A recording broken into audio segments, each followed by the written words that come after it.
अल्हम्दुलिल्लाहि रब्बिल आलमीन वस्सलातु वस्सलामु अला सय्यिदिल अंबियाइ वल मुरसलीन। तमाम देखने वालों को जुनैद इकबाल की जानिब से इंतहाई मोहब्बत के साथ अस्सलामु अलैकुम।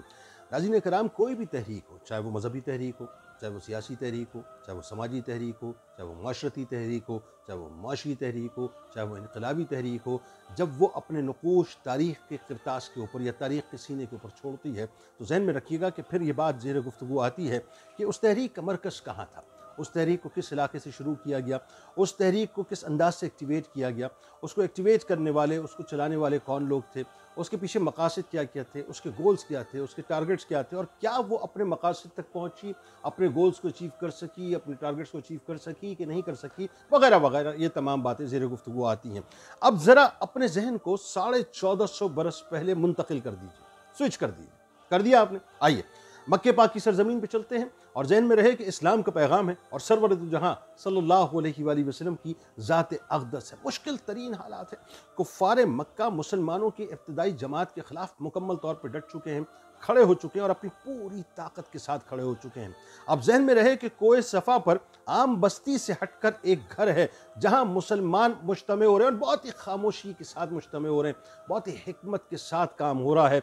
आलम यह है कि जिस लोकेशन को इस्लाम के पहले मरकज़ के लिए कायनात के सबसे अजीम तरीन स्ट्रेटजी मेकर यानी रसूल करीम सल्लल्लाहु अलैहि वसल्लम ने चुना था, वो घर किसी और का ना था, उधर किसी और का ना था, बल्कि तारीख़ इस्लाम की खुश नसीब तरीन सहाबी, खुश नसीब तरीन हस्ती हज़रत अरकम बिन अबी अरकम रज़ी अल्लाह ताला अन्हों का घर था। नाज़रीन कराम, हज़रत अरकम बिन अबी अरकम रज़ी अल्लाह ताला अन्हों तारीख़ इस्लाम की वो अजीम तरीन हस्ती हैं जो इस्लाम के इब्तदाई दौर में ईमान लाने वाले हैं। रिवायात ये बतलाती हैं या तो आपका 7वां नंबर है या 10वां नंबर है या 12वां नंबर है, यानी मुख्तलिफ़ किस्म की रिवायात हैं, लेकिन ये तय है कि आप इब्तदाई दौर के अंदर ईमान लाए और बड़ी यूँ कह लीजिए कि जोश ईमानी के साथ ईमान लाए कि फ़िदा का अबी व उम्मी या रसूलुल्लाह सल्लल्लाहु अलैहि वसल्लम की आप चलती फिरती तस्वीर थी साहब।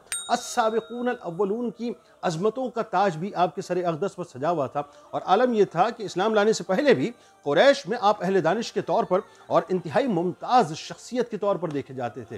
यानी हल्फुल फजूल जैसे सोशल कॉन्ट्रैक्ट में जिस शख्सियत की शिरकत हो, सोचिए उस वक्त अरब के माशरे के अंदर आपका क्या मकाम और मर्तबा था, इस सोशल कॉन्ट्रैक्ट में शिरकत ही की वजह से पता चल जाता है। लिहाजा हज़रत अरकम रज़ी अल्लाह ताला अन्हु नाज़रीन उन हस्तियों में शामिल हैं जिन्होंने जब इस्लाम कबूल किया तो अपना सब कुछ रसूल करीम सल्लल्लाहु अलैहि वसल्लम के कदमैन शरीफैन पर पेश कर दिया, ताकि एक घर था और अपना घर भी रसूल करीम सल्लल्लाहु अलैहि वसल्लम की बारगाह अक़दस में उस वक्त पेश किया। जहन में रखिएगा कि जिस वक्त तमाम कुफ़ार रसूल करीम सल्लल्लाहु अलैहि वसल्लम की एक्टिविटीज़ को उनको मुकम्मल तौर पर फोकस किए हुए थे कि ये कहाँ जाते हैं, कहाँ उठते बैठते हैं, किन से मिलते हैं, क्या काम करते हैं, क्या इनका मिशन है, क्या इनके मकासद हैं, कौन कौन लोग इनके साथ हैं, किस जगह पे इन्होंने डेरा डाला हुआ है, तो उस वक्त अपना घर पेश करना आप सोचिए कि कितने बड़े जिगरे का काम था। हज़रत अरकम रज़ी अल्लाह ताला अन्हु ने उस वक्त रसूल करीम सल्लल्लाहु अलैहि वसल्लम की बारगाह में अपने घर को पेश कर दिया। यानी रहती दुनिया तक ये अजीम तरीन हस्ती नाज़रीन जिनके सर अक़दस पर यह ताज सजा रहेगा कि कोहे सफ़ा के दामन में दार अरकम तबलीग दीन और अशात इस्लाम का पहला मरकज़ बना। वो जो पहला मरकज़ बना वो दार अरकम हज़रत अरकम रज़ी अल्लाह ताला अन्हु का घर है। नाज़रीन कराम, आप ज़हन में रखिए कि जब सरदारान कुरैश तौहीद की दावत को कुचलने के दरपे हुए तो ख़ातम नबीन सल्लल्लाहु अलैहि वसल्लम ने गिनती के चंद अव्वलीन नफूस की मायत में इस्लाम की अशात व तरवीज का काम ज़ाहिर है आहिस्ता आहिस्ता हिकमत के साथ तेज़ करना शुरू किया था और दार अरकम का आपके ज़हन में रहे कि इंतखाब हो चुका है। बल्कि यूँ कहिए कि अल्लाह के आखिरी पैगाम, उस दीन और तहरीक का पहला मरकज़ जिसे पूरी दुनिया पर, यानी जिस दीन को पूरी दुनिया पर छाना था और राज करना था, बल्कि मुसलमानों की पहली इस्लामी दरसगाह अगर मैं कहूँ या पहली इस्लामी जामिया कहूँ या पहला सियासी मरकज़ कहूँ, समाजी मरकज़ कहूँ, यानी पॉलिटिकल और सोशल हब कहूँ तो ये गलत ना होगा, वो हज़रत अरकम रज़ी अल्लाह ताला अन्हु का घर दार अरकम ही है। रसूल करीम सल्लल्लाहु अलैहि वसल्लम ने दावत हक़ के ज़िम्मे नाज़रीन मक्का मुकरमा में जिन ज़ाहिर मुख्तलिफ़ मकामात को चुना उनमें से ख़ास तौर पर दार अरकम को आपने अपना मरकज़ बनाया कि मुसलमानों की सारी पॉलिसीज़ ये ज़हन में रहे, सारी स्ट्रेटजीज़ दार अरकम में ही बनती थी। बल्कि यूँ कहिए कि जो मरकज़ी कंट्रोल एंड कमान है मुसलमानों की वो भी यहीं से हुआ करती थी। यानी कुफ़ार जो हैं वो दारुन नदवा में बैठ के अपनी सारी साजिशों को बुना करते थे, मुसलमानों के ख़िलाफ़ खुफिया तदबीरें किया करते थे, मुसलमानों की दुश्मनी, मुसलमानों का बुग़्ज़ और मुसलमानों से नफ़रत को पाला करते थे और ये प्लान किया करते थे कि किस तरह से रसूल करीम सल्लल्लाहु अलैहि वसल्लम को माअज़ल्लाह नुकसान पहुँचाना है, या रसूल करीम सल्लल्लाहु अलैहि वसल्लम के सहाबा को किस तरह से नुकसान पहुँचाना है, या दीन इस्लाम को किस तरह से नुकसान पहुँचाना है। ये दारुल नदवा में बैठ के वो कुफ़ार किया करते थे। वो उनका बेसिकली यूँ कह लीजिए कि पॉलिटिकल या साजिशों का एक हब था। लेकिन दार अरकम मुसलमानों का हब था और ऐसा हब था साहब जहाँ वो मोहम्मदी जामों को पिया करते थे, यानी इश्क़ मोहम्मद सल्लल्लाहु अलैहि वसल्लम के जामों को पिया करते थे। इब्तिदाए दावत इस्लाम के ज़माने में नाज़रीन यही वो मरकज़ था जहाँ पर रसूल करीम सल्लल्लाहु अलैहि वसल्लम, रिवायतों में आता है कि तकरीबन कोई मोरलेस 2 से 3 बरस तक यहाँ पर तशरीफ़ फरमा रहे। यानी जब सरकार मदीना सल्लल्लाहु अलैहि वसल्लम की उम्र मुबारक, ज़ाहिरी उम्र मुबारक तकरीबन 44 बरस थी, यानी 44 बरस से लेकर 47 बरस तक तकरीबन ऑलमोस्ट आपने दार अरकम को ये रौनक बख्शी। यही वो दार अरकम है नाज़रीन जहाँ रसूल करीम सल्लल्लाहु अलैहि वसल्लम ने अमर बिन हिशाम और उमर बिन खत्ताब रज़ियल्लाहु ताला अन्हु के मुताल्लिक़ दुआ फरमाई थी कि ऐ अल्लाह, इन दोनों आदमियों में जो तेरे नज़दीक ज़्यादा महबूब है उससे इस्लाम को क़ुव्वत अता फरमा।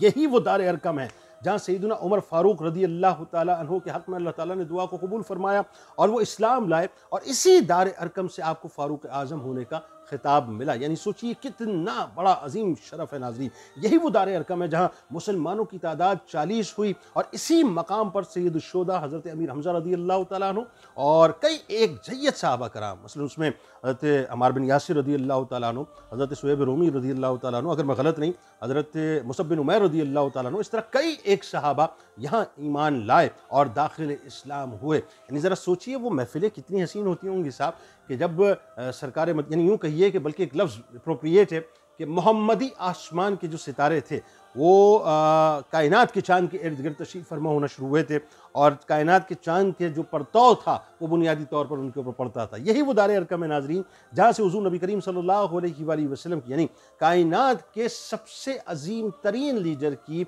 अजीम तरीन क़यादत में, बल्कि यूँ कहिए कि नूरानी क़यादत में मुसलमानों की 2 नूरानी और ईमानी सफ़ों की सूरत में निकलना हुआ और सरेआम इस्लाम की तबलीग के लिए यानी यूँ कह लीजिए कि वो कमर बस्ता हो चुके थे, यानी बबांगे दोहल ऐलान किया गया। और इन 40 सफ़ों के अंदर नाज़रीन, यानी इन 40 अफराद के अंदर 2 सफ़ों के अंदर आप जानते हैं कि हज़रत अमीर हमज़ा रज़ियल्लाहु ताला अन्हु भी मौजूद थे और हज़रत उमर फ़ारूक रज़ियल्लाहु ताला अन्हु भी मौजूद थे। इसी ज़माने में यानी दार अरकम को दार इस्लाम कहा जाने लगा।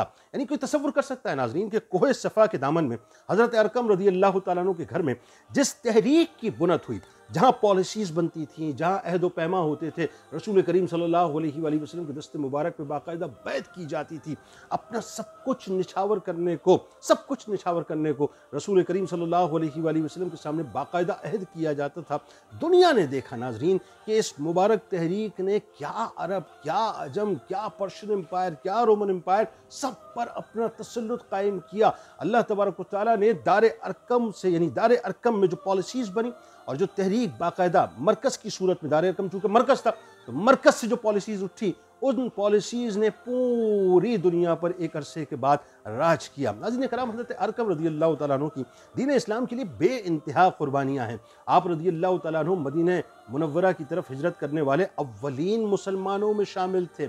आप इंतहाई नेक सीरत थे, इंतहाई सलीम तबा थे। चूँकि आप रज़ियल्लाहु ताला अन्हु, ये आपका ख़ास वस्फ़ है कि लिखना पढ़ना जानते थे, लिहाजा आप रज़ियल्लाहु ताला अन्हु का शुमार उन चंद मोतबर सहाबा में होता है जिनको कातिब वही होने का अजीम तरीन शरफ भी रसूल करीम सल्लल्लाहु अलैहि वसल्लम ने अता फरमाया। यानी उनकी नुमाया तहरीर में आपके ज़हन में रहे वो ख़त है जो उन्होंने नबी करीम सल्लल्लाहु अलैहि वसल्लम के हुक्म पर कबीला बनु मुहारिब के उज़ैम बिन हारिस को लिखा था। आज भी ज़ाहिर है वो तारीख़ का हिस्सा है।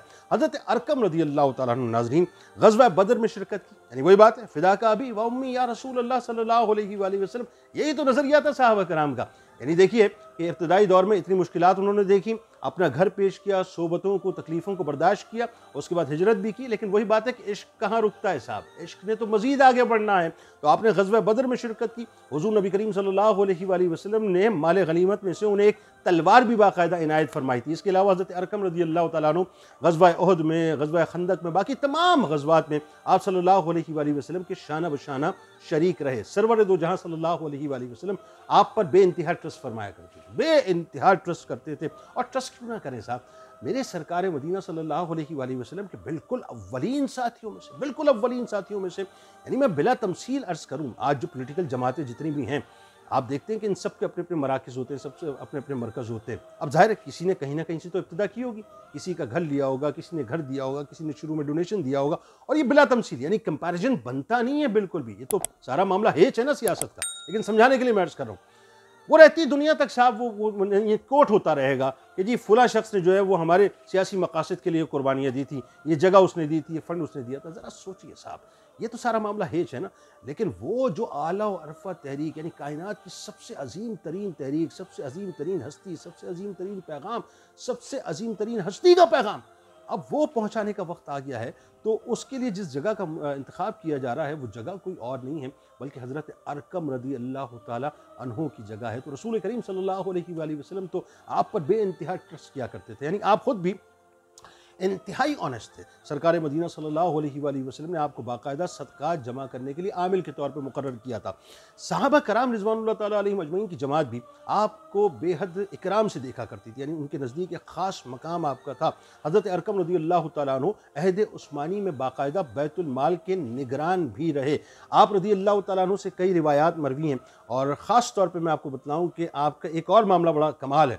चूँकि हज़रत साद बिन अबी वक़ास रज़ी अल्लाह ताला अन्हु से आपको बड़ा प्यार था, बल्कि मैं आपको एक और चीज़ बतलाऊँ, ये कनेक्टिविटी भी बड़ी साहब अजीब है कि जिस वक्त मक्के की घाटियों में मुसलमान इब्तदाई दौर के अंदर जब छुप कर बहुत ही हिकमत के साथ इबादत कर रहे थे, तो कुफ़ार ने उनको तंग करना जब शुरू किया, तो हज़रत साद बिन अबी वक़ास रज़ी अल्लाह ताला अन्हु हैं, जिन्होंने पहले, यानी पहली हस्ती है जिन्होंने एक काफिर का सर फोड़ा था, यानी काफिर का खून बहाया था। ये तारीख़ इस्लाम की पहली हस्ती है, और उसके बाद ज़ाहिर है फिर शिफ्ट होना पड़ा हज़रत अरकम रज़ी अल्लाह ताला अन्हु के घर में। तो ये सब मशीयत खुदाबंदी थी।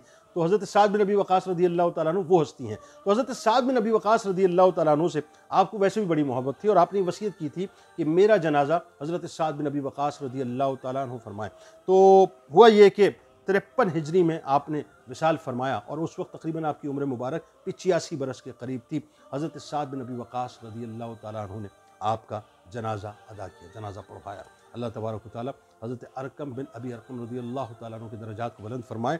और मैं तो एक और आपसे गुजारिश करूँगा कि जो लोग उम्रे पर जाते हैं, वो ज़रूर ज़रूर ज़रूर बैत अरकम, मतलब फर्स्ट फ्लोर के ऊपर आपको वहाँ पर कहीं मालूम कीजिए, वो जगह आपको नज़र आए तो कोहे सफ़ा की ज़ाहिर है मतलब पहाड़ी के साथ ही मुत्तसिल है, वहाँ जाकर ज़रूर ज़रूर दो नफ़िल अदा करके दुआ ज़रूर करें कि अल्लाह तबारक व तआला हमसे दीन का काम ले ले। मेरा यकीन है इंशाअल्लाह कि अल्लाह ताला हमसे दीन का काम लेगा। इस दुआ से उम्मीद, इस यकीन के साथ इजाज़त दें कि अल्लाह ताला आपका, हमारा, हम सब का हामी नासिर हो।